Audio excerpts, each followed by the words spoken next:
122, 122.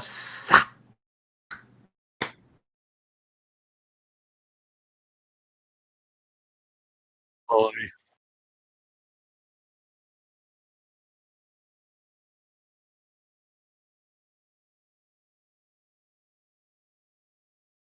Oh, yeah.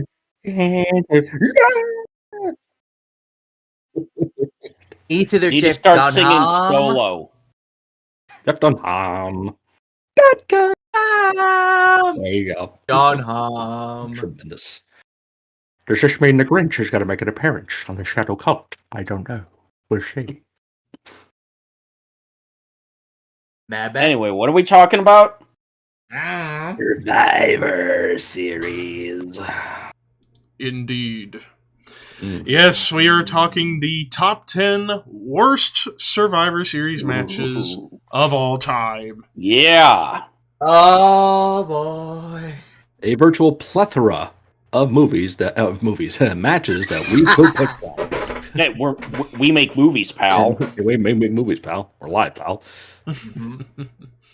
But yeah. Yeah, over the years, there have been a lot of bad ones over the years. So, And would mean a lot. I mean, this year is the 35th anniversary of the Survivor Series. Yep. So, 1987. Yeah. Crazy A to big think. fuck you to Jim Crockett Promotions and Starrcade. yep. hey, Crockett killed Starrcade. Yes, that's true. Hey, Yeah. we're gonna make Ronnie Garvin our world champion just so we can lose it back to Flair. And it's gonna be over like $1 million. We're gonna go to Garvin Chicago. sucks. Garvin sucks. Yep. Look at how that turned out. Oh wait, you're not around. I wonder why. But Vince killed all the territory. Yeah. You know. Yeah, sure. Anyway, Survivor Series, the worst of the worst. But before that, honorable Dishonorable mentions. mentions. And Dishonorable mentions. Levi, you go first. Yeah, man. Well, I got 4. First, the fact this match happened on a pay-per-view that people paid to view. Slater Gator versus Adam Rose and the fucking Bunny. 2014. Oh, I forgot about that match. For a good reason, I forgot about it. Literally one of the only bad things about that show was this. Yeah, why did this have to be a pay-per-view match? Why couldn't it have just been a pre-show match? Or Raw. Or Raw main match. event. Or house show. Or Money had to get paid, man. Yeah. Fucking Slater Gator and the fucking Bunny. Jesus Christ. Slater Moving on. Gator. Slater Gator. Bitches. But anyways, my second honorable mention, even though it was technically a triple threat, it was largely a one-on-one match for like 2/3 of it. Edge versus Triple H versus Vladimir Kozlov for the WWE title. Number 8. Number 10. Ooh. Yeah. Yeah. It was largely Triple H and Kozlov, and remember when they tried to push Kozlov as a big star, and, well, he was god-awful in the ring. Yep. He beat Undertaker clean on television. It was a hell of a dancer. Fuck. Yeah, hell of a dancer and a goofball, but in the ring as a worker? But yeah, thank God Edge came in later in the match and won the title to save this from being in the top 10 for me. But yeah. Now the next 2 are Undertaker matches, and the first one, and I'm pretty sure some people might have this in the actual top 10, Undertaker versus Heidenreich 2004. I got that as 7. I forgot about that match, but I'm like, nope. Yep. It doesn't deserve to be mentioned at all. Yeah. Yeah, I mean, I would say it wasn't the drizzling shits, but still. Blah. I didn't write. Just the problem was too long. If it was 8 minutes, it probably wouldn't be on the list. But 16 minutes? Probably. No. I think I know what the other one is because it's probably on my honorable mention. I think I know what the other one is. And then the other Undertaker match, Undertaker Hulk Hogan, 1991. No! I didn't know. Wait, what? That's not a bad match. Wrong. What? I disagree. That was okay. Undertaker winning the belt, that automatically, and that's why it's not in the actual list. Is the fact Taker got the belt, but Taker and Hogan never had good chemistry at all. I've never liked their matches here or this Tuesday in Texas or Judgment Day 02. I thought those matches were bad. Just not. That I do buy that. I mean, they've never been known for their great chemistry, but no. And on top of that, the big reason why I have this on the list is the fact Hogan tried to politic into making people think, "Oh, Taker hurt my neck with the tombstone, yet it didn't land on your head." And Taker never trusted Hogan again after that. So for that alone, it's a dishonorable mention for me. James. All right, I got 4 dishonorable mentions. First one, Truth Commission DOA 1997. Ooh, okay. I also had Slater Gator, Adam Rose, and the Bunny from 2014. AOP versus The Bar from 2018. That too. I forgot about that one. Nice. And then, for my last dishonorable mention, Team Raw Women versus Team SmackDown Women 2020. The one where Lana won without ever getting into the ring. Oh, forgot about that one. Me too. Yeah, I forgot about that too. I was trying to look through. It's like, oh, that one had a fucking horrible finish. Just everyone gets eliminated except the one person who never got into the match, and she's the sole survivor. Yep. Table. Table. I am the table. Yeah. Ricky, your honorable mention. Or dishonorable mention. I just have one dishonorable mention. It might be some of y'all's list. Deborah versus and Moolah, Mae Young and Terry versus Ivory, Jacqueline, Luna, and Reynolds. Survivor Series 1999. All I have to say is Botchamania.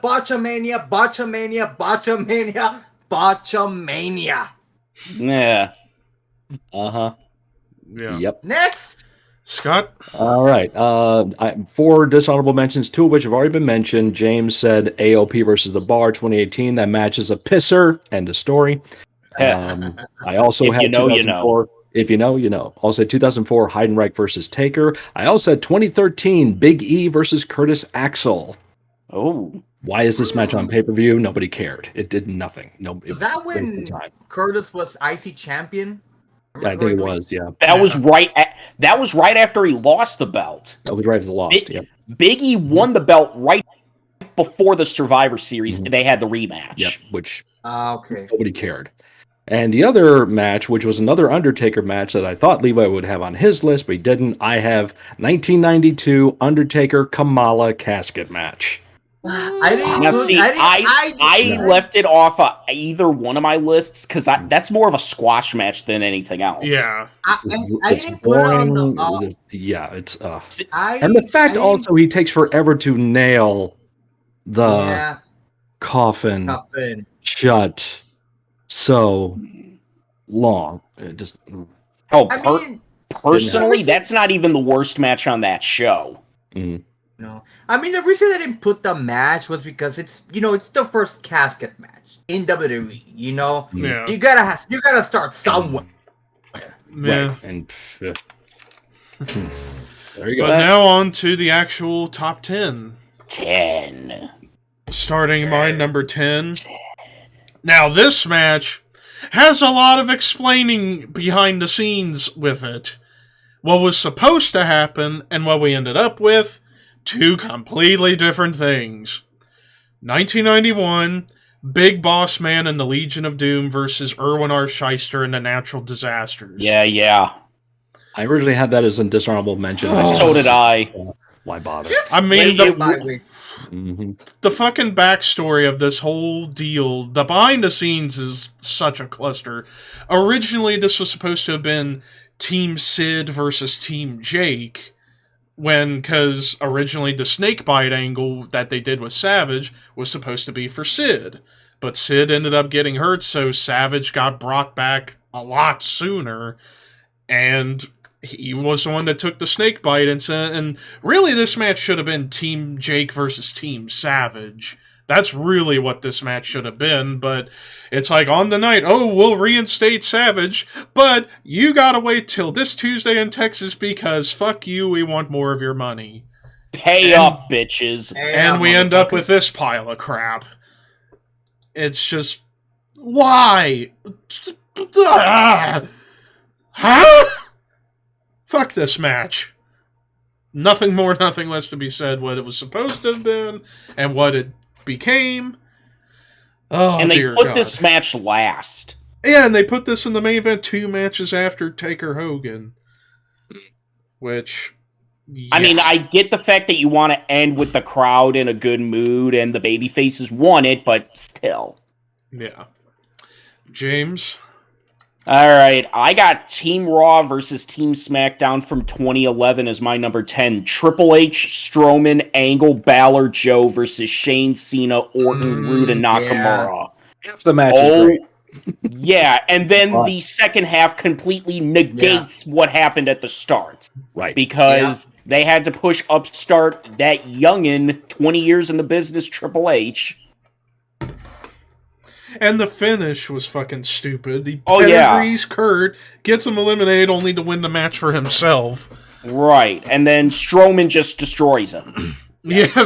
Afterwards. Makes Triple H nearly piss himself. It's like, once Cena got eliminated, that's where it's like...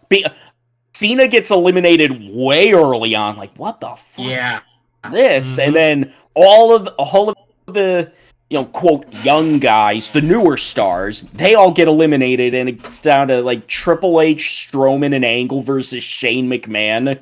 Because, of course, Shane has to be the last one on his team.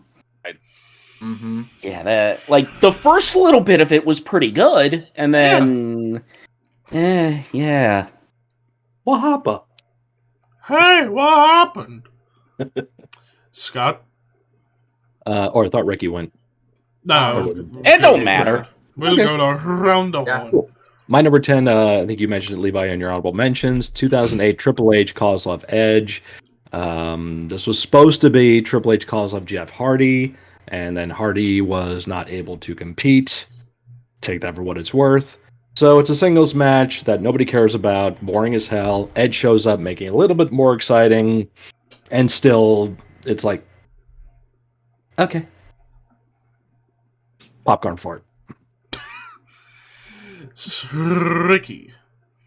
My number 10 is the Hart family versus HBK and his Knights. Now, originally... Would you have this match on there? Sorry, just had to do that. Now, originally, this was supposed to be, of course, the Hart family versus Jerry Lawler and his Knights. But, of course, for legal reasons, Jerry Lawler couldn't be in this match. So allegedly, so they had to find a replacement, which comes in the already unsuspended HBK, which, on paper, it seemed like a pretty okay match. But the fact the crowd wanted this match... I was talking about, Brett and Lawler, their rivalry at this point. And this was kind of the early seeds that we started to get between the rivalry between Owen and Brett. Where it started. That's where it started. So for those reasons, it's at the very bottom because at least it gave us something to look forward and down the road. It was basically a squash match. Mm-hmm. Pretty much, yeah. Yeah. All right, now on to number 9. 9. Oh, yes. And my number 9 is Clowns RS versus the Royal Family 1994. 2. 9? Wow. 2. Yeah, mine's way higher. So. Whoa. Okay. I'm interested to see what the rest of your list is. Yeah, because this match, I mean, they did this for comedy, but done terribly wrong. That's why it's supposed to be fucking higher. There are way worse matches in Survivor Series than this, pal. Wow. They really has are. incredibly high standards, apparently. I mean, I'm it's interested. Like, you I am get very me interested now. now. You got because I'm like, I am this is all like in now. This is like the jamming John of putting Morbid Angels, Ultras, and Madness at number 6. Hold on, let's not, Not go that that far. Let's not go that far. Let me finish. At least in this case, it makes sense to be at the bottom. But really, that kind of like, you know what I mean? Oh well. Oh, love it. That's my number 9, James. See if you can top that. My number 9 is Randy Orton versus Big Show 2013. 6. Remember when WWE thought the yes chant was more over than Daniel Bryan, and they decided we're gonna put it on the Big Show, and nobody gave a shit, and it was let's just do this because we're gonna unify the world titles anyway the next month, and that's the only thing you really remember is when Cena came out and both guys are holding their belts. Yep. Yeah, this was the main event of Survivor Series. 2013, Yeah. Yep. Yeah, not a very good Survivor Series at all. 2013. Except the opening match. Where Roman pretty much got on the map. Yep. Mm-hmm. Yep. But everything else, fuck it. Yeah. So if anybody's watching and you're interested in watching 2013 Survivor Series, just watch the opening match and then skip the rest. You're good. You're all set. Very good. Yeah. There you That go. show. But, all right, Scott, you're number 9. My number 9, I believe, was on James's dishonorable mentions. It's 1997, the Truth Commission versus DOA. Gang Wars, bro. Gang Wars, man. Slam. Mm-hmm. No, Sidewalk Slam Foo. Just wow. Eight guys that nobody gave a shit about. All to get Kurgan over. Uh-huh. Yep. Yep, that's I don't need to say anymore. It's my number 9. Ricky? Can you all guess our enthusiasm for this episode? It's like, we're so excited to talk about My enthusiasm is now solely on Levi's list. That's all I care Yeah, about. because Yeah. that is 9. Then what's 8 through 1? Yep. And I do have a feeling, though, honestly, after each one, we're all going to go, oh, shit. Yeah, you're right. Maybe. Probably. All right, Ricky. My number 9 is AOP versus The Bar. On paper, this match should have been a banger of a match. Yeah. Fucking hoss fight. Yeah, but the fact that you had Big Show for some weird reason in the match, which I'm like, okay, maybe as an enforcer or something. But then when you have Drake Maverick piss himself, which really, of all things, Drake Maverick, why? Just When they say want to get the gold, kid, it's for a belt. yeah, I mean, and the crowd was chanting boring. Like I said, should have been a hell of a match. It should have stolen the show. If this was an NXT, it would have. Yes, absolutely. Because Big Show and Drake would not have been involved in that one. Mm-hmm. It would have been a drag-out barn burner. Yeah, so that's my number 9. My number 8. Number 8. There you go. My number 8. The first of 2 matches from the worst Survivor Series of all time, 1999, on my list. Gangrel, Mark Henry, Steve Blackman, and Val Venus versus the British Bulldog and the Beat Street Posse. Why was this a match? What the fuck is Bulldog doing with the Posse of all people? What? I forgot about that match, but thank fucking God I forgot about it. See, the only reason I left it off my list is I made a rule 1 per show. Gotcha. So, yep, you're good call. Mm-hmm. Yeah. Because otherwise, there would have been a lot of Survivor Series with multiples. Yeah, I was totally fucking lazy then because I do have multiple matches from the same show on my list. So Yeah. but yeah, this match is horrible. I don't know personally if it's worse than the Royal Family versus Clowns R Us, honestly. But I get where you're going. I get where you're going with that. Yeah. Because at least with the Royal Family Clowns R Us, there was a story going on with it, sadly. This, who were the faces? Who were the heels? And plus the posse were greener, two of the posse were greener than goose shit. So it's like, it's really 4 on 2 and 2 other guys. Bulldog was an honorary posse member. That's sad. Brett, I fucked your sister last night. She was good.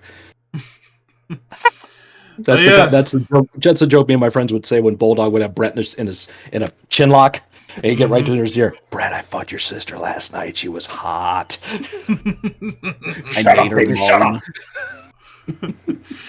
But yeah, that's my number 8. James? My number 8's already been mentioned. Triple H, Kozlov, Edge from 2008. Originally, it was just going to be Triple H and Kozlov. Then they added Jeff Hardy. Then they took Jeff Hardy out. Then during the build-up to the match, the video package, they still had Jeff Hardy in there. And it's like, okay. And nobody gave a shit. And then Edge came out because he returned from hell. And yeah. All for Jeff Hardy to win the belt the month after. Couldn't win it at the big show. Oh no. Yeah. Yep. Scott? Well, my number 8, same as yours. So Ricky, you're next. My number 8, Team Nation versus Team Funk Survivor Series 1996. Number 6. Which consists of 6. Big Diesel, Farouk, Big Razor, Vader versus Flash Funk, Jimmy Snuka for some weird reason, which was still in the fucking Lego shit, W Vega, and Yokozuna, which was in no condition to wrestle at the time. And this was Yoko's last televised match, I believe. And this was his last WWF match. And the match Snuka ended in a no contest. Yeah, nothing. Well, the thing with Snuka was just inducted into the Hall of Fame. He was the surprise partner. Yeah. Yeah. It was MSG. Mm-hmm. Yeah, true. But got a big pop. He did, but... He did, but... In 96, it was... I mean, knowing what we know now... Right. Murder, death, kill. Allegedly. Allegedly, yes. 187. The fact that this ended in no contest, people started beating the shit out of it with chairs. Yeah. Like, ugh. And again, Big Diesel. I'm like, dang fucking Gong Blade jumps the next year. The very next year, Yeah, year. Not even a year later. And Vader was supposed to be in the WWF title match. And then got relegated to this shit. Yep. Because somebody hated him. Sean. Number 7. My number 7 was already brought up earlier by Scott. Batista King Booker from 2006. Yeah, pretty much for the reasons Scott brought it up. Yeah, just no real heat to it. This is before we came on the air. I was talking about it with the guys there. So, yeah. Yeah, so... And, of course, with it being called the Last Chance match, you pretty much knew Batista was winning the belt. So it's like, okay, let's just get to the Batista bomb and get the hell out of here. And, yeah. That's giving away the store right there. Yeah, whenever you say last opportunity, it's like... Yeah, in recent years, they make it more unpredictable. Like last year's Hell in a Cell pay-per-view with Drew and Lashley, it was like it's Drew's last chance as long as Lashley's champion, and Drew lost. So they've been getting better at the unpredictability. Hey guys, you want to play some baseball? Excuse me for a second. I'm gonna go masturbate. I gotta take a wicket, yes. All right, James. My number 7's already been mentioned in some honorable mentions, but Undertaker Heidenreich 2004. 15 minutes. They were high on Heidenreich and keyword on high. Oh, yeah. Which... Take it it's for like, what hey, they we got could- somebody new. Let's put him with Undertaker. And if he's good, he'll go up. If he's bad, he becomes Road Warrior Animal's tag partner. Sorry, Joe. Mm-hmm. Yeah, this match was... We're gonna give you a new tag partner. Here, love it. This fucking sucked. Yeah, and the It's fact that among the worst matches of Undertaker's career. Oh yeah, Mhm. and the fact that he could read poems. What? He reads poems and does stuff with Michael Cole. Michael Cole that you don't want to see. And he likes like what Michael Cole Snitsky actually does does with now. babies. Mm-hmm. Go look up on YouTube for that. You will never find that on the network, people. Yeah. Scott, you're number 7. The list is hurting us tonight. You know, so far, like a lot of us have mentioned the same matches. There should be some more different ones, but my number 7's already been mentioned. Ricky's number 8. Diesel, Razor, fake Diesel, fake Razor, blah, blah, blah, blah, blah. Horrible. Fuck that match. Moving on.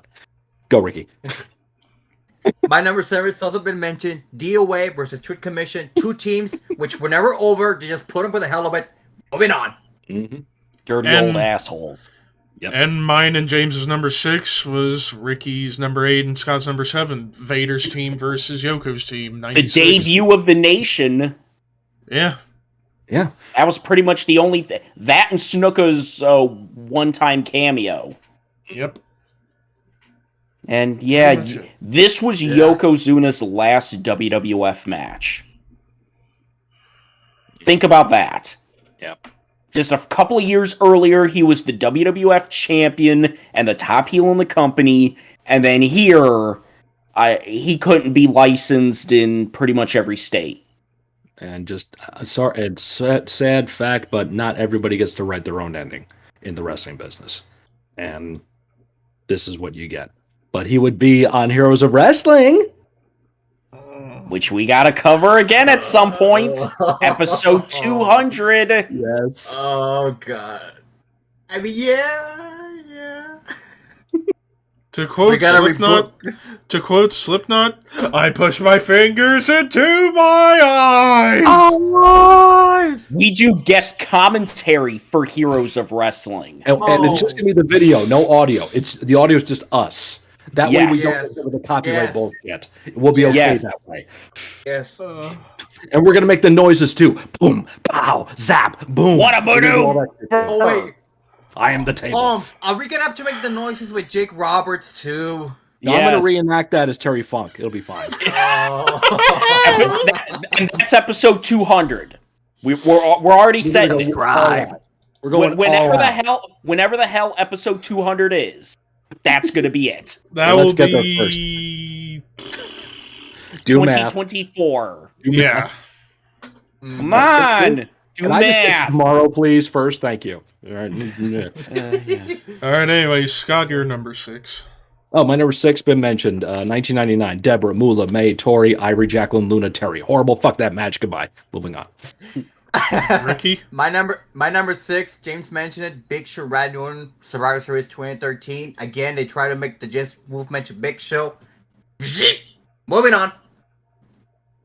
But now into the top 5. My number 5. Teddy Long, Eric Bischoff, 2005. Number 3. 1. Really? I was there. Yep. Oh, you were there. Oh my God. God. Because I was there. That's why it sucked. Okay. But really, You Scott and blame Ricky me. had number 1 for this? Yeah. Yeah. Yeah. For obvious reasons.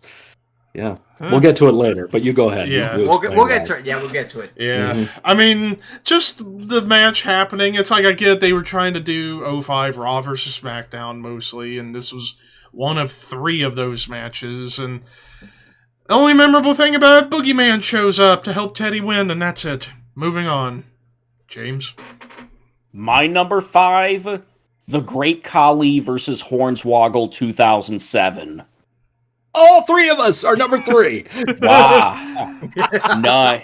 Well, really, it's like, fuck this match and everything that has to do with this match. Yeah. Fuck everybody that looks like you, man. Fuck right. you, fuck you, fuck you, Fuck you, fuck you, cool. you're cool, Fuck you, and fuck you, I'm out. out. You fuck you. I don't give a damn what y'all want. All right, Scott. My number 5's been mentioned. Big Show RKO 2013. I mean, for a fucking main event, this. Oh my God, why? Yeah, the yes chant, like he said, they were trying to transfer that to Big Show from Daniel Bryan. That's reading the crowd wrong. Yeah, where's Vince now? A little bit behind the times on that one, pal. So yeah, hey pal. So yeah. And also 2013, I gotta remember, people were tired of Big Show. People were getting tired of Randy Orton. It was just time for something different, and they were tired of these guys at that point. They were getting nobody cared at that point too. So You don't like what you like. You like what I tell you like. Mm-hmm. I mean, to the point, in the 2014 Rumble, Batista winning. Everyone was cheering for Roman. And they Out of fucking spite. booed Batista. Yeah. Yeah. Ricky? My number 5's been mentioned. Call up Triple H, Edge. Again, should have been Hardy in the match, but for obvious reason wasn't there. One-on-one match.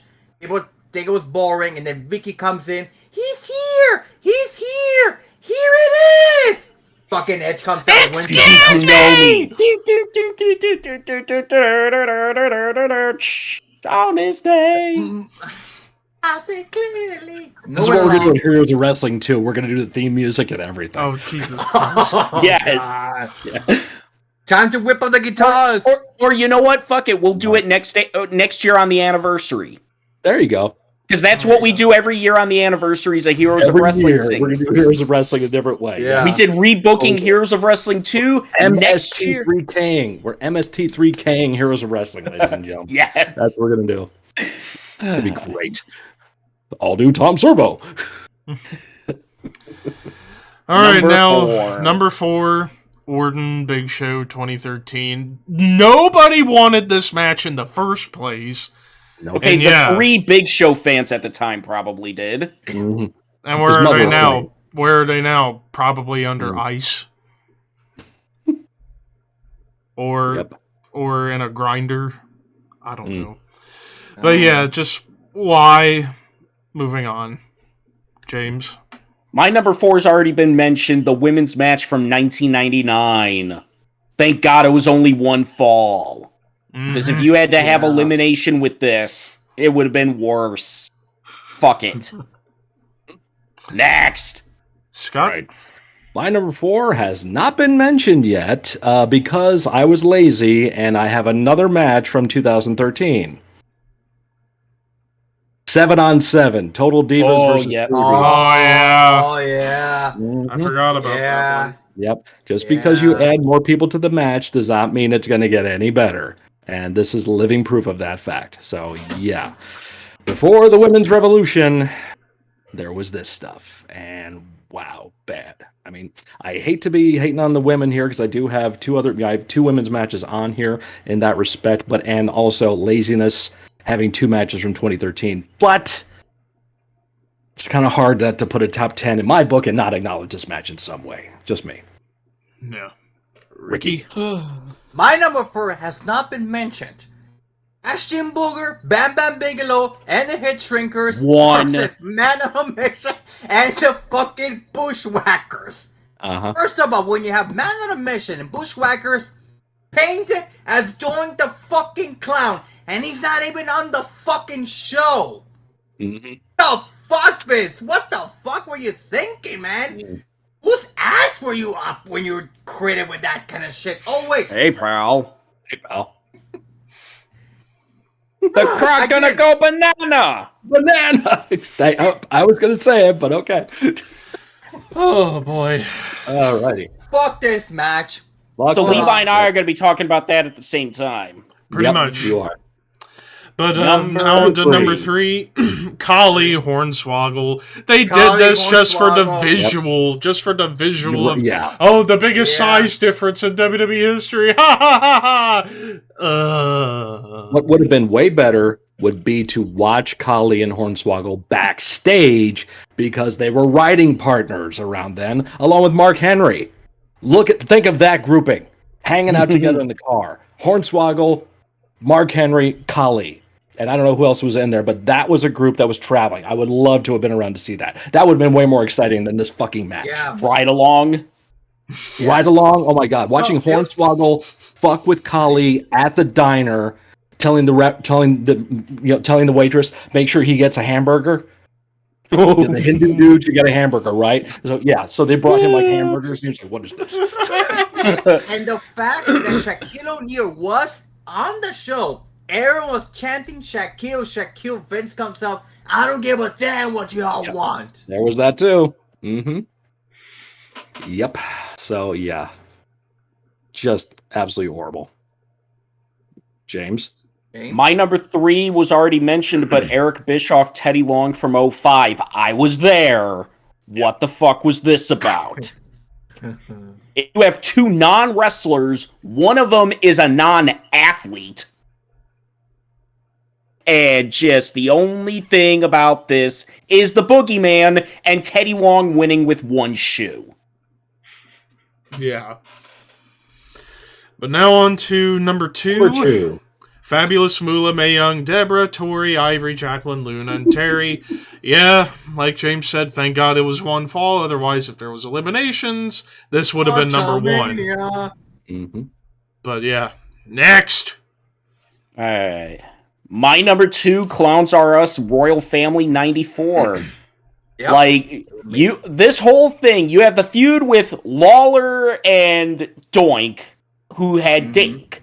So Lawler brought in his midget. And then you got another midget clown and another midget king and back and forth. So you had 3 midgets and 1 clown and 3 midgets and 1 king.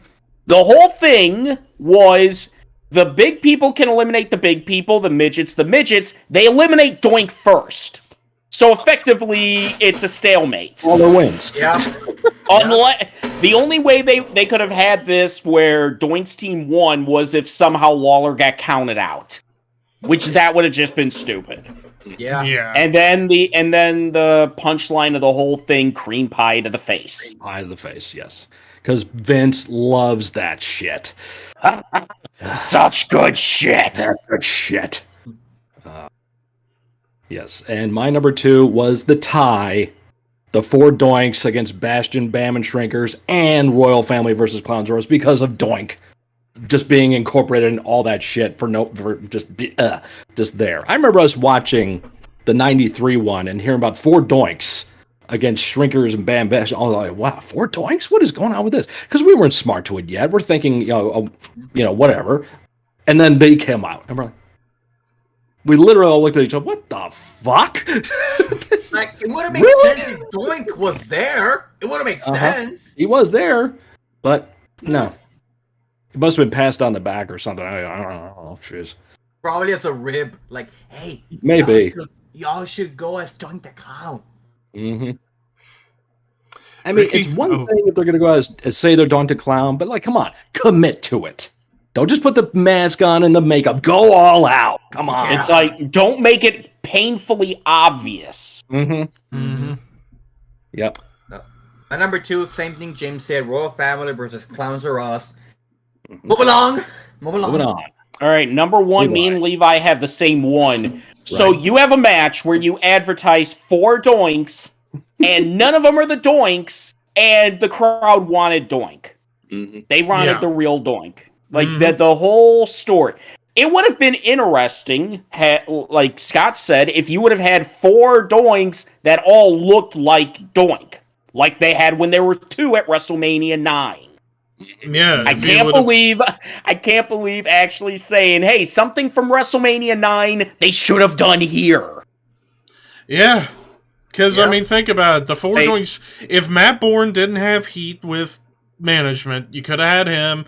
You could have had Ray Apollo, who eventually became Doink, Steve Lombardi, and Barry Horowitz. Yep. Barry would have gone double duty because he was one of the knights. Yeah. There you go. And nobody would have known the difference. Was it Steve Gaylord and Jeff Gaylord and Valentine, yeah. And Greg Valentine, okay, yeah. Because Terry Funk was supposed to be one of them, and his horse got sick. Mm-hmm. So damn this thing, Vance. And then the one who was Jeff Gaylord's knight, that was supposed to be Snuka. Oh. Mm. Mm-hmm. Yeah, Jeff was working at Memphis at the time, so they just pulled him up to do that one spot. Gaylord, Butkus! Here. But yeah. And then it's all comedy, and everyone pins Bam Bam. Yeah. Yeah. So, and then Ricky and I Mm-hmm. have Bischoff and Long. And Yeah. my reason for this being the number one worst match is exactly what James just said earlier. You have two non-wrestlers in a match at a major pay-per-view. Everyone else, they're full-time wrestlers. Here you have a manager, never wrestled a day in his life, against a guy who's known as an online personality. He can throw a hell of a spin kick, but we know Bischoff's history as a wrestler, and he's never any good. So the fact you got two non-wrestlers in a match on a pay-per-view of this level, wasting time, that's why, for me, it's the worst match for Survivor Series. Yeah, and the fact that this was on the major pay-per-view, if I don't remember correctly, was this like at the middle of the show, or was it the middle of the show? This was one of the marquee matches of the show. Mm-hmm. And this was a good Survivor Series, wasn't it? Yeah, it was. This was one of the better shows. And then you have this. Yeah. Because this is the one that had the Raw SmackDown team. This is Triple H, Flair, Last Man Standing, Angle and Cena for the WWE title. This had a lot of good stuff on it. Mm-hmm. Booker, Benoit. And then, and then this was, you just... This was like a pile of shit just left there, like the cream of the evil. It's a brown paper bag of shit on fire. There you go. Like the bottom of the motherfucking disgusting, evil, petrifying. You know what? The perfect metaphor. I'll be right back. He's got something. Visual aids, ladies and gentlemen. Visual aids. It's poop again. It's gonna be shit. He's gonna puke. He's gonna shit. He's gonna shit. He's gonna shit. I love it. Oh, Poopy is funny. I got something right now that's gonna just like really. I want him to be here. First, Herb Abrams goes to tweet about this. Here we go. Wait for the sound. He's got it now. Here we All go, right. folks. The perfect metaphor for our number ones. Big giant These dildo. matches are like this pan. Rusty, old, and crappy. Enough said. And I'll be right back again. Okay. I think he took the words out of my mouth. Yep, that definitely did. Visual aids help, kids. So basically, we all had the same list. Like top three is pretty much top three is for sure. Look, if Hornswoggle and Khali, if Hornswoggle would have won that match, it still would have been bad. Mm-hmm. But the pop would be like, yeah, you know. No, all he had to do was punch him right in the balls. That's it. I mean, yeah, he was in arm's reach. Mm-hmm. But he just came up a little short. A little bit. So yeah, so like I said, we pretty much all have the same matches just listed in different places. So there's your top 10. All right. So all right. Now, what are some matches that get a bad reputation at Survivor Series that aren't really that bad? Well, Arthur Jones, Rob, he said his number one was Big Show, Triple H, The Rock. I wouldn't say that was a bad match. It was okay. It was just a dick move of them bait and switching everybody. Yeah. Yeah. I think there's a match that a lot of people give a shit about, which is Taker Kennedy First Blood match. I enjoyed that match. I thought that was a pretty good match. Yeah. Undertaker Yokozuna. Undertaker Yokozuna in '94. A lot of people like to shit on. That was a good one. That was a great match. That was a great match. We've talked about it. The women's match from '95, is it? Alundra Blaze. it's short. That's the problem with that match because it goes so freaking fast. So I think it doesn't deserve any hate. They do the best with what they can at the time. If they get more time, it would have been better. But yeah, that doesn't deserve the hate against. I really think that anything from like the first 3, well, definitely the first 2 Survivor Series matches. Some people want to say they're slow and drawn out. That was what wrestling was back then. So I don't think you only had 4 matches. You only had 4, yeah. So I think anything from those 2 are fine. I don't think there's really anything wrong with any of them. So, let's see. What else?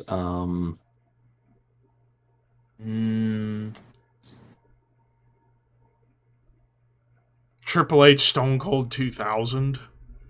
I thought that was a great main event. I thought that was a great match too. It was the perfect thing because in kayfabe, Austin didn't give a shit about a win or a loss. He just wanted to kill Triple H, and he fucking did for about a week. Yeah. Mm-hmm.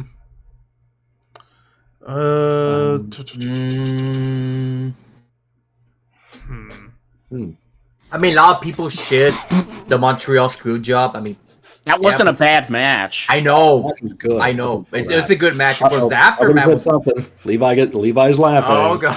Oh god. Levi. He's broken. Somebody broke him. There's apparently a channel called Shitbarn666. I remember one time I slept with a clown. Hi, Mike. That's Mike. Oh. I didn't know that was Mike. He debuted that on my stream, so yeah, hi, Mike. Oh. Oh, yeah. Oh, boy. Mm-hmm.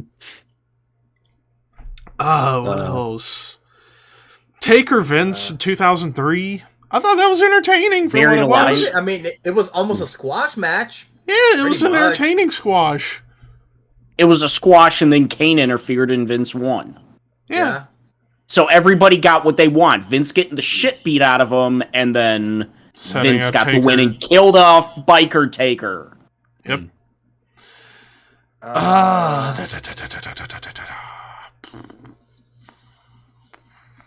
Is it 90 or 91 that has the 5-on-3? The Survivor 90. 90, yeah. So the grand finale.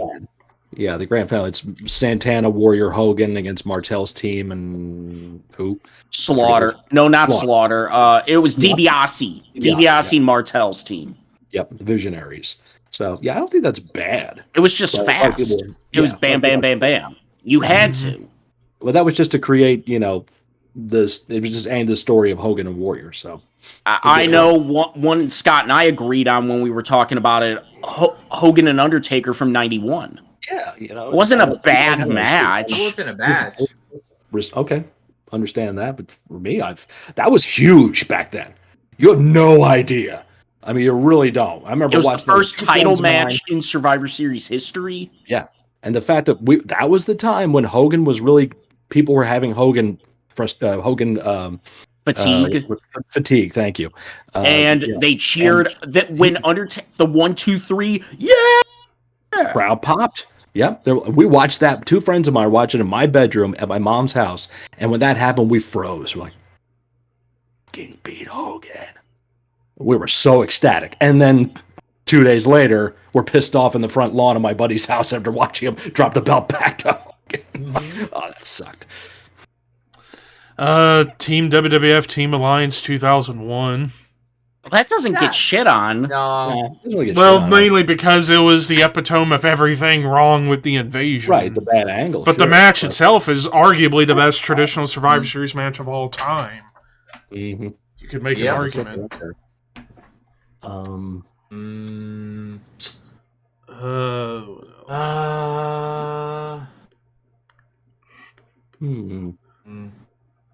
Arthur I think Jones. That's pretty much all.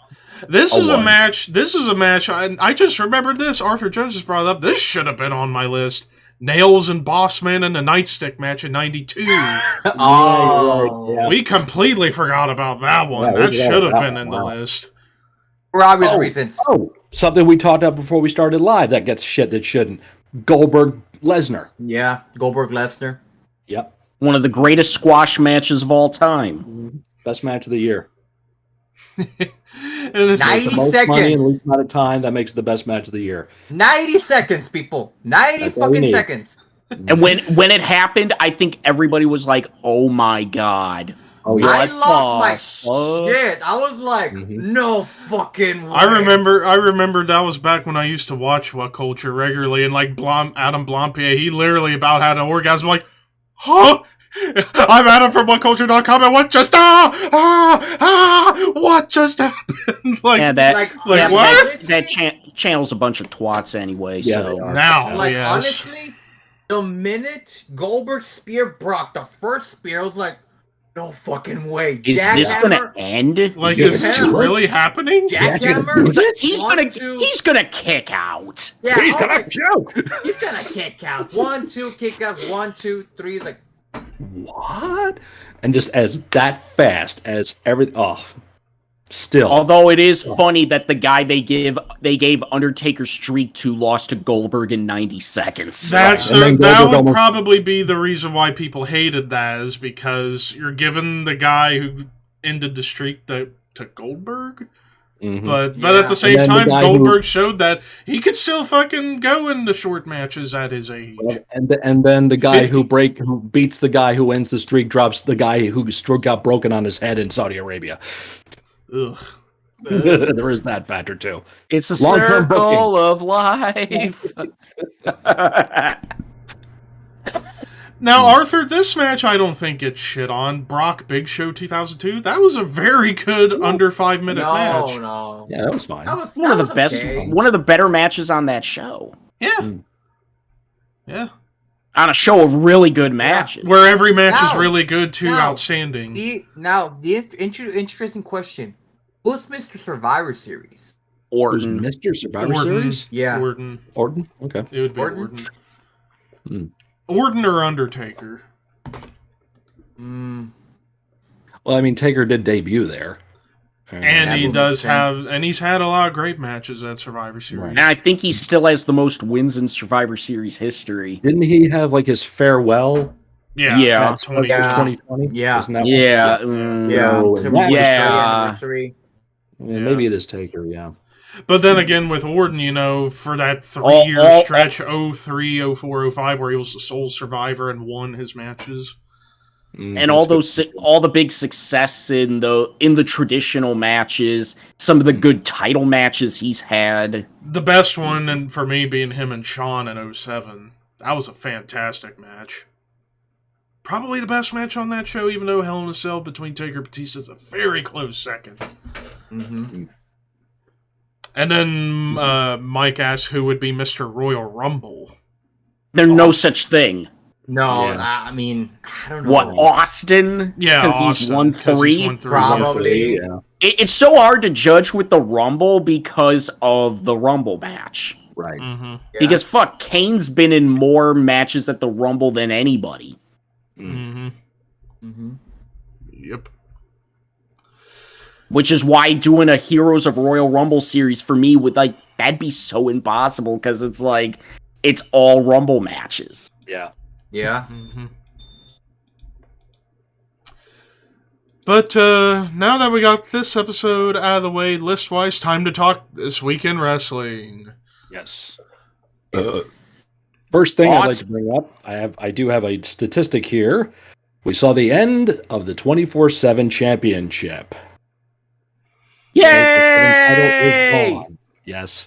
Yep. God. Hold your applause. Hold your applause, please. And I got a tweet here I wanted to actually share with everybody because someone broke down the numbers for this. Since 2019, when the title was created, we have seen 196 different title reigns. Bad Bunny was the youngest champion in history.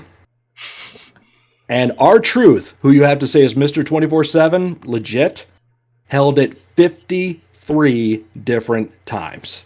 God damn He's it. the most decorated champ in WWE history, everybody. There you go. Yeah. Mhm. Yeah, I mean, Yeah, a it's title. I mean, incredible.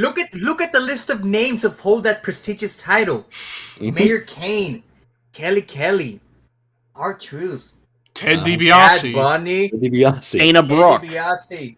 Which referee? John Cone. John Cone, yeah. Ross Barlin. I'm gonna go to Maria Wikipedia and see Corey everybody got who's beat held by the her belt. husband. I'm gonna Corey pull up the Graves. entire history. Corey Graves. All right, Graves, yeah. so all the champions from the beginning to the end. Here we go. Every reign you had Titus O'Neil, Robert Roode, R-Truth, Elias, R-Truth, Jinder Mahal, R-Truth, Elias, R-Truth, Jinder Mahal, R-Truth, Drake Maverick, R-Truth. We're gonna be here for a while, people. We're gonna be here for a while. I just said it's 196. All right. Heath Slater, R-Truth, Cedric Alexander, EC3, R-Truth, Drake Maverick, R-Truth, Drake Maverick, Pat Patterson, Gerald Briscoe, Kelly Kelly, Candice Michelle, Alundra Blaze, $1 Million Man Ted DiBiase, Drake Maverick, R-Truth, Mike Kanellis, Maria Kanellis, Mike Kanellis, R-Truth, The Revival for some reason, R-Truth, Elias, R-Truth, Rob Stone, Elias, Drake Maverick, Bo Dallas, Drake Maverick, R-Truth, I'm gonna take Ennis a wicked Cantor, yes. Ennis Cantor, R-Truth, Mayor Glenn Jacobs, R-Truth, EC3, R-Truth, EC3, R-Truth, EC3, R-Truth, Carmella, Marshmallow. He's stuck. Hit the button. Carmella, Tamina, R-Truth, Sunil Singh, R-Truth, Samir Singh, R-Truth, Michael Gacio, Work, damn it!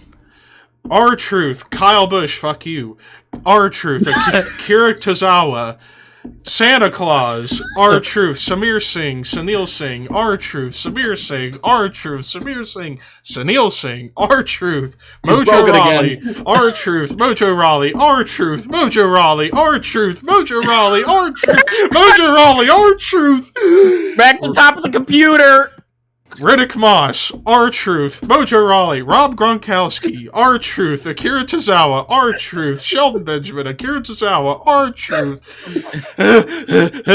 Shelton Benjamin, Cedric Alexander, Shelton Benjamin, Akira Tozawa, R-Truth, Drew Gulak, R-Truth, Akira Tozawa, Drew Gulak, R-Truth, Drew Gulak, R-Truth, Put him in the bag. R-Truth, Put him in the bag.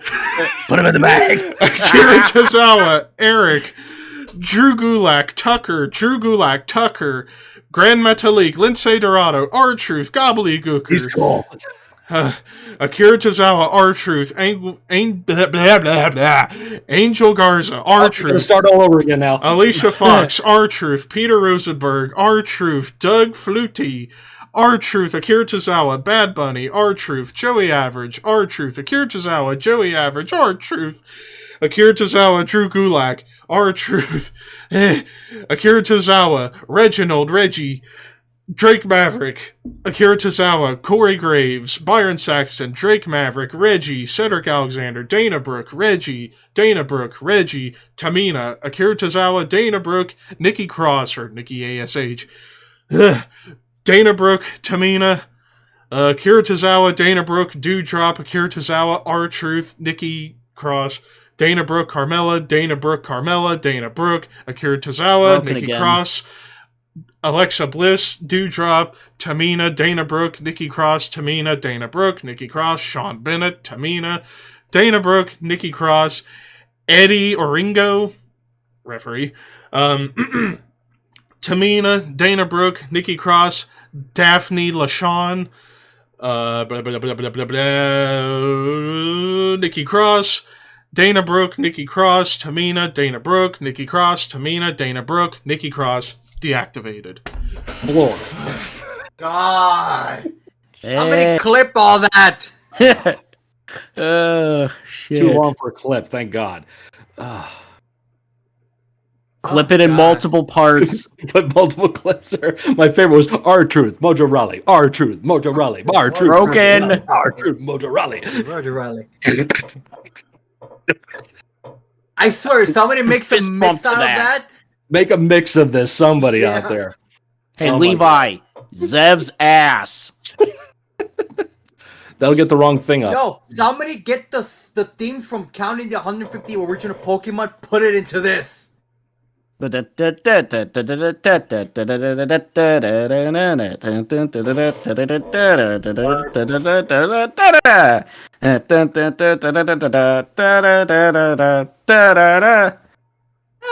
Levi. Anyway, Levi. moving on. Boobs. Big boobs. This week in wrestling. Big squishy boobs. Big squishy. Carter Bordeaux. Mommy milkers. Hey, he awoke into mommy milkers. Yep, that gets him every time. This So week in in wrestling. the end, over 200 reigns. And let me actually see who had the longest reign as champion. Truth. And that was Probably Truth. longest reign. What the hell would that be? Maybe Dana. Let me check. Oh my god, my head. History Longest of the reign, 24/7 longest reigning championship. champion. Longest reigning champion was Reggie, 112 days. Wow. From the July 19th, 2021 Raw through the November 22nd, 2021 Raw when he lost to Dana Brooke. The history of the 24/7 championship comes soon to the WWE Network. And there it is. Oh, holy crap. Oh, wow, Anyway, it's over. this week in Congrats. wrestling, Oh. Austin Theory no longer with the briefcase. That was good for him. That shocked me. I was like, Yeah. he's cashing in on the US title? It was becoming an albatross around his neck. Yeah. It There really was was. nothing going on with it. He wasn't going to beat anybody, and And it's funny, the same people who don't give a shit were the ones bitching. of course. Yeah. Mhm. Yep. And of course, War Games.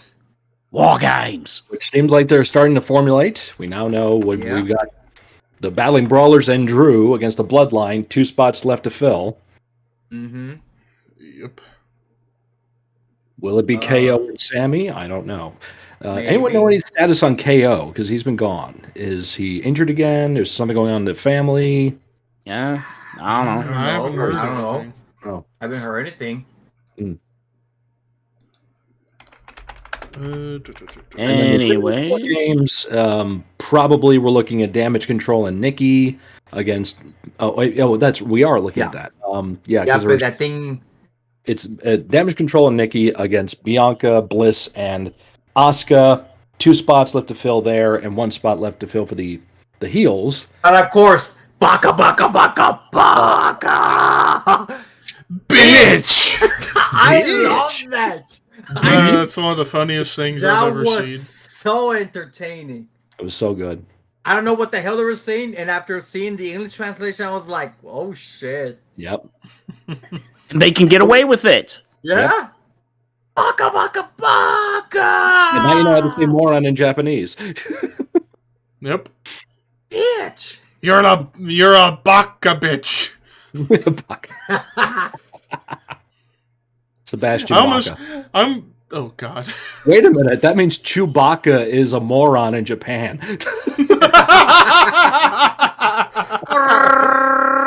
Uh-huh. Chew moron. Anyway, Anyway, what else has happened?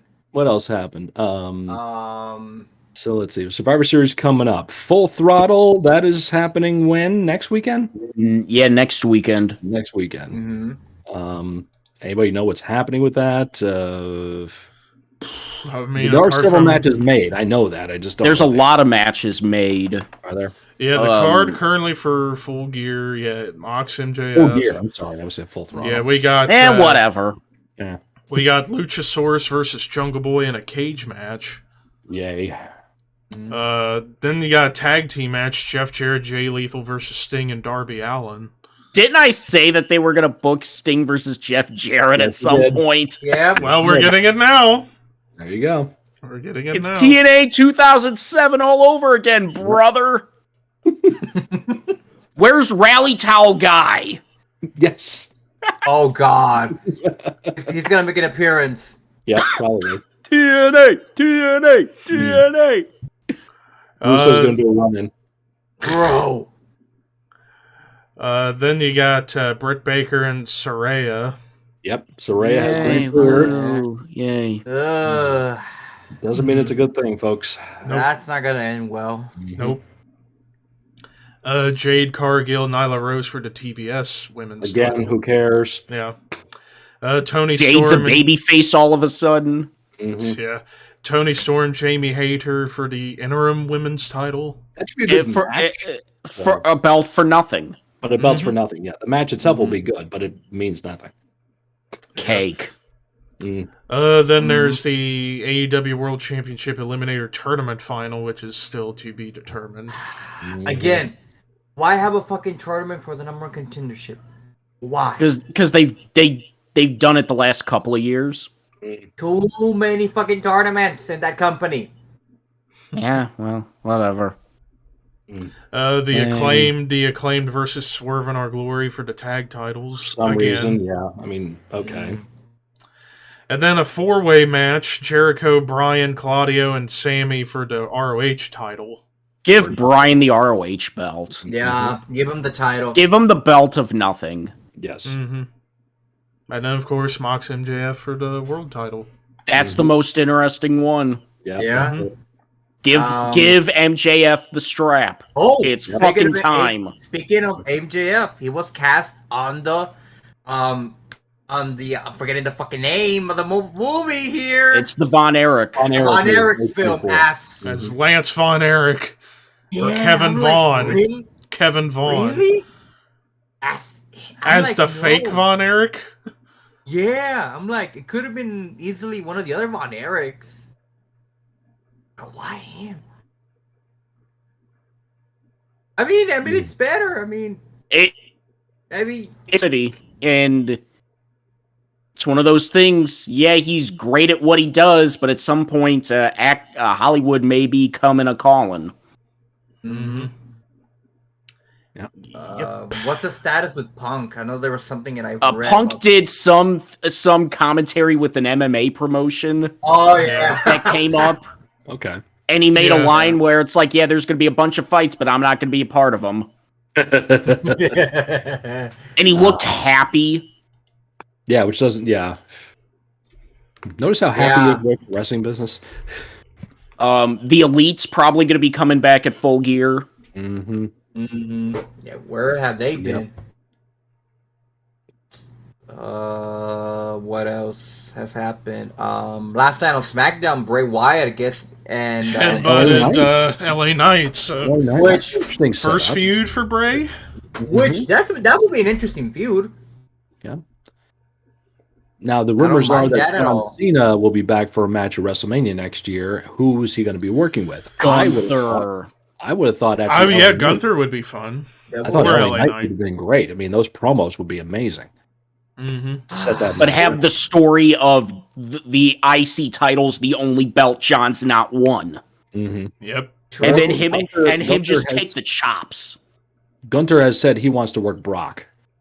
Now that's match for him. And it's one of those. Yeah, hit me. Shut up and take my money. Like both of them are going to potato the fuck out of each other. Yeah. And have it be like a 7-minute match. Yeah. 5 of it chops. Chop, suplex, chop, suplex, chop, suplex. For Brock Gunther for the Intercontinental title. Because why the fuck not? Yeah. But Gunther Cena's one. That would be interesting. Gunther Cena, if that happened at Mania, that's match of the night, no question. Cody Roman. If that's true, yeah. Like I said, or Cody Seth. It depends on The Rock. It all lies on The Rock. I don't think. Yeah. I mean, he's promoting Black Adam right now. After that, he's free. Well, maybe. We don't know. This guy's busy. I mean, he's a busy guy. So. He is one of the busiest dudes out there. Yep. So. Yeah, but I don't know. I mean, it all depends. I mean, probably by Rumble time. We'll probably know. Probably. If we don't hear anything by then, then he ain't coming. No. Yeah. Oh, how about this for Cena at Mania? Cena versus Edge. Retirement match. I have one. Well, before that, that's actually a great idea, actually. Because they never had a one-on-one at Mania in their feud. Yeah. Same thing with Cena Orton. Yeah. Yep, Cena Orton if he's If back. that's the thing, who knows if he's going to be back? Yeah. Cena Cody? No. If Cody's got a match at Mania, it's Roman. That's a definite. Yeah. Whether he's going to be ready in time or not. Roman or Seth. Okay, Cody will be ready. Yeah. Yeah. Number 27. I'm calling it right now. Number 27. Cody wins it. Number 30. I know it's cliche, but they have already done number 30 too much. Do it number 27. Bring it back to that number. Or hell, have it be a random number like 13. Mm-hmm. Or hell, number 1. Yeah, we've seen that too. Yeah, we've seen that too. Or I don't know, maybe have them come out at 4. Yeah. Or like if let's be also realistic of our times too, because if word gets out that Cody is in any way, shape, or form looking like he'll be ready by Rumble, for the first person, that crowd's going to be chanting for Cody the whole time. So they probably want to. You have to keep that in mind to say when you're going to send him out. You know, you want to wait to the later numbers, or just get him out there because the crowd's going to be chanting for him anyway. Have him come out 2. True. Have Seth be 1 and Cody be 2. That would be good. Have them go the distance. Last 2, the Iron Man of the match. Yeah, the Iron Man, Go coast to coast. Yeah, that would be interesting. But then we got the Chamber. Unless Cody wins the Chamber, to face now, or with they could have Cody win the Chamber. Now with the Rumble, let's just say the Bloodline loses War Games, and Sammy's the reason they lose. They beat Sammy to a pulp right afterwards, and then Sammy returns and wins the Rumble. And goes up against Roman. You have... And then Elimination Chambers in Montreal. So you could do... So he's like, you know what? Fuck Mania. I'm going to win the title in my hometown. And do Sammy Roman at the Chamber. Yeah, that would be that could be a possibility. Could definitely do that. But then again, it depends. Like if the Usos might go against Sammy and KO, would be a perfect match for Mania. That's what that's what I think should be like the main event for February in Montreal. Yeah, but again, I mean, at the same token, incorporate the chamber. Don't have Cody win the Rumble, but incorporate the Chamber with Sammy and the Bloodline. It's like, if you're gonna beat Roman, you've got to beat every other member, and have the Elimination Chamber be Sammy versus all 4 members. And he's got to beat them all in succession. And then he beats Jay, he beats Jimmy, and survives Solo, but Solo destroys him, and then it's to Roman to pick the bones. You have the hope spot, and then Roman ultimately wins. Yeah. And then KO comes out, helps Sammy out, builds up the thing with the Usos, stays on the Usos side at Mania, they win the titles. Because somehow with the Chamber, with the pay-per-view itself, Sammy's got to be involved somewhere in the main event. Because it is Montreal. Now let's go with this. 2 nights of WrestleMania. Potential for 2 title defenses, 1 on each night. So let's say Roman has to be night 2. Sammy wins the Rumble. Cody wins Elimination Chamber. Sammy and Roman night 1. Roman beats Sammy. Cody and Roman night 2. Sammy interferes for Cody to beat Roman. Yeah. That could work. That could work. That could work. Because Roman loses, but there's interference. Sammy gets a little bit of a revenge. Then you've got Sammy and Cody. You could go to that.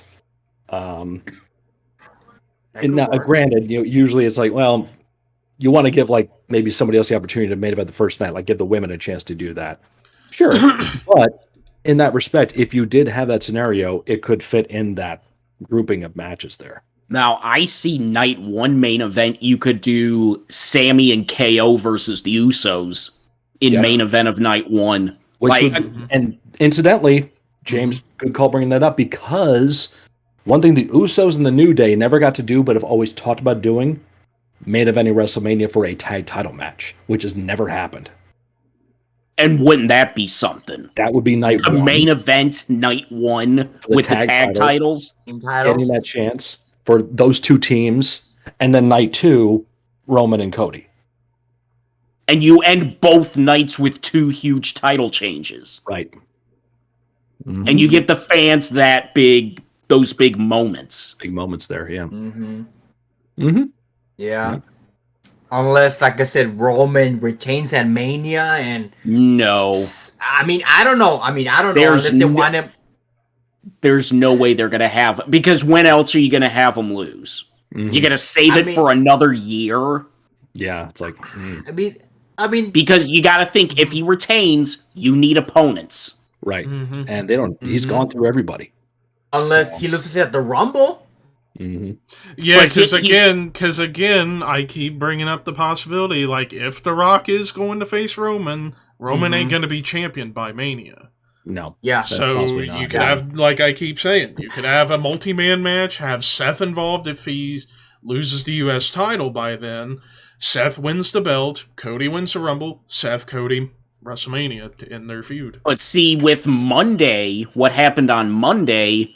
I think they're turning Seth babyface. Potentially. Kind of. So are you really going to do a babyface match at Mania? Yeah. Are you going to turn Seth babyface just to turn him heel again?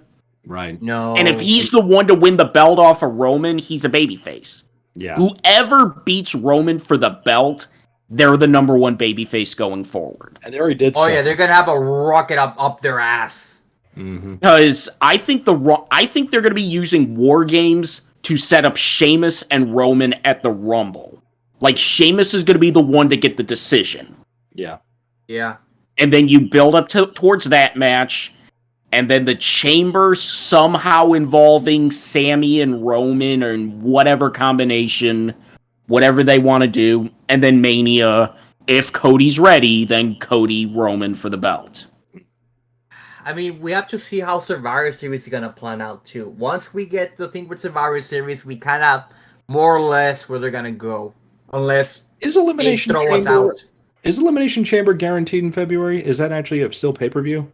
I believe so. They've already announced it to be in Montreal. Which is why... Right, because that's my whole thing. It's like, that's Sammy's hometown. That's where I think you get the big match. Somehow, in some way, shape, or form, Roman and Sammy for the belt. Where you get that hope spot, that near fall. Or like the referee's down and Sammy hits the haluva kick.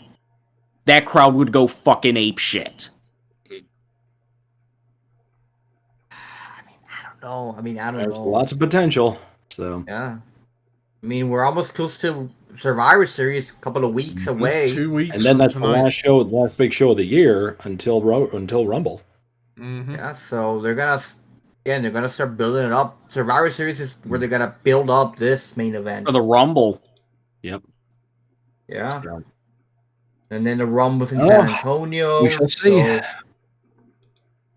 So I'm trying to think how the crowd's gonna be in San Antonio. I'm trying to think. And isn't that something that fans actually want to see, Sheamus versus Roman for the belt? Yeah. That was what? 7 years ago. 7 years ago? Was that 7 years? Yeah. 7 years ago. Yeah. 2015. Yeah. 2015 Survivor Series when Roman won the belt finally. The tournament, and then Sheamus cashed in. Right. But ain't that something? Yeah, but the thing with Theory, cashing in, you think they might bring the Money in the Bank at WrestleMania? Yeah. Maybe that's the reason. Yeah. Yep. And have each the women's open night 1 and the men's open night 2. There you go. We also got Mia Yim back. Yeah. Now part of the OC. The OC, yeah. To combat Rhea Ripley, which is an interesting matchup for sure. Yep.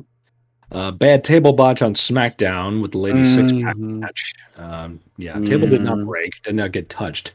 Yes, exactly. I am the table, damn it! What else? Nothing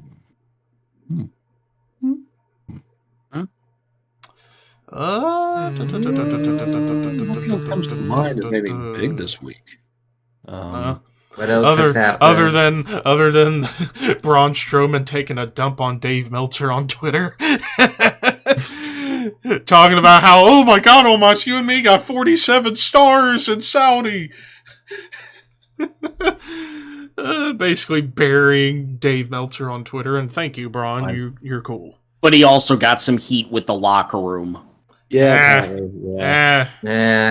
Who gives a shit? Supposedly, I don't think it's true. The thing I read is that he's actually been on his best behavior ever since he got back. So yeah, so what the everyone has a bad moment and they make a bad tweet or whatever. So I'm sure he went around and said, "Sorry guys, I'm just fucking around. I got an app on my phone. It's called Places Where I Poop. It keeps track of places where I poop." I'm quoting. He actually said that. Yeah, I'm right along with Alexa. And on Jericho's podcast way back. Holy crap. Where are my fries? What else is there? What else is I don't think there's anything else really major going. Nothing else we're really chomping at the bit to talk about. So not really. No. AEW pay-per-view next weekend. Survivor Series is after that, and is that what's going to be our schedule that weekend? Oh yes, that weekend that's 26th. ECW November to Remember '97. We got to do that in the afternoon. That's in the afternoon. Yep, that's an afternoon show. Really big show. Really big show. Yes. Wow. But I think that's pretty much it, so I guess we'll wrap up right on that spot. So a reminder of the rest of the year's scheduling. So next week we're back for NWA Starrcade 86. Week after that's November to Remember 97, ECW. And then December only 3 episodes. Starrcade 97. Then the week after that's the top 10 best celebrities in wrestling history. And finishing off the year with Steve Austin's WCW run. What? Okay. Last time I saw a body like that, it had an apple stuck in its mouth, and it was roasting over an open flame.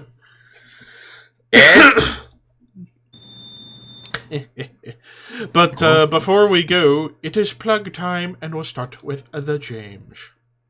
You can find me on my YouTube at We Are Pro Wrestling, where I just uploaded my most recent Bret Hart episode covering April 91 through March 94.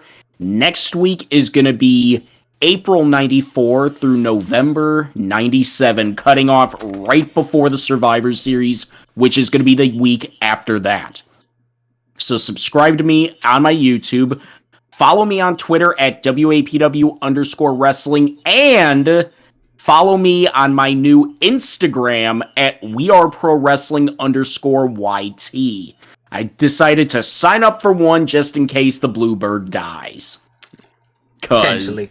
Yeah, that whole thing, that could be an episode on itself. Great job. Let's buy a check mark. We're gonna make fun of people. All right, Scott. Yes, find me on my YouTube channel. It's Mr. Scott doing reactions and all kinds of fun stuff on there. I am 81 subs away from 3,000. Would love to get there before the end of the year, if at all possible. So more videos coming at you all. I go live every single week on there. So please stop in and say, hey. Find me on Twitch. Going live every Thursday night on Twitch. Been doing stream themes. I am going to start backing up on the stream themes. I don't want to fire through the years as fast as I think I might be. So we are going to back up and go back to doing like maybe do a stream 1 year, 1 week, talk about a certain year in metal, and then next week kind of do some freeform jams on there and so forth. So stop on in, have some fun, and hang out there while I play music. And find me on Twitter, Instagram, and TikTok under It's Mr. Scott. And you also find me and our good friend Walter Ball as part of the Necrocastigon podcast, which is going through a reformation, is going to be changed up in the new year. We're going to be going through a whole new format, changing up the sound and the look. Yes, the look, you're going to actually see it and not just hear it.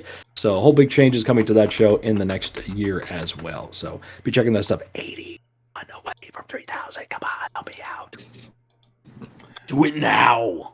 Do it now. Is this Do it now. Follow him if you want to live. All right, Ricky. Ricky. You can find me on my YouTube channel, Horror Master. I haven't really uploaded them much. I've been kind of taking a break after my 31 Days of Horror series, which again, guys, thank you guys so much for watching those videos. The amount of work I did for that series, was a learning experience and a huge undertaking for me. But thankfully, that is done with until probably next year when I do something else. You can catch me on my Instagram at Arcaraman Metal God. You can catch me in my other Instagram on where I usually upload my CD collection, our CD collection. You can catch me on my Twitter at Horrormaster18, and you can catch me on Levi's channel doing both the Shadow Kvlt and the Horseman podcast. And of course, speaking of me, you can subscribe to me on YouTube, ThrashManiac99, currently on the road to 4,000 subscribers, less than 500 away from that mark. As far as what's been posted, well, kind of a slow week considering I'm not doing the Under the Radar series for the rest of the year because I need to focus on the Album of the Year list for next month. And that list just got even more difficult because earlier today I reviewed the new Zentrix album. Possibly best thrash album of the year, I'm just going to say. Them British legends just kill it. So, yeah, definitely, if you're a fan of Megadeth, Metallica, Testament, and Exodus, check out the new Zentrix. It is fucking killer. I actually might buy that soon off Amazon, but you never know. As far as anything coming up, possible video Tuesday, I don't know what it'll be, but Thursday, you want to tune in at 12:30 p.m. Eastern Time for the live premiere of my Deicide album ranking. And then after that, next month, I'll be doing a Black Sabbath ranking. Jesus Christ, 20 albums! Oh, boy. Oh! So that's going to be quite the undertaking then. And of course, some point next month, there will be a whole week dedicated to my top 50 albums of 2022. It will be part 1, 50 through 41, and so on and so forth till the top 10 on the Friday of that week.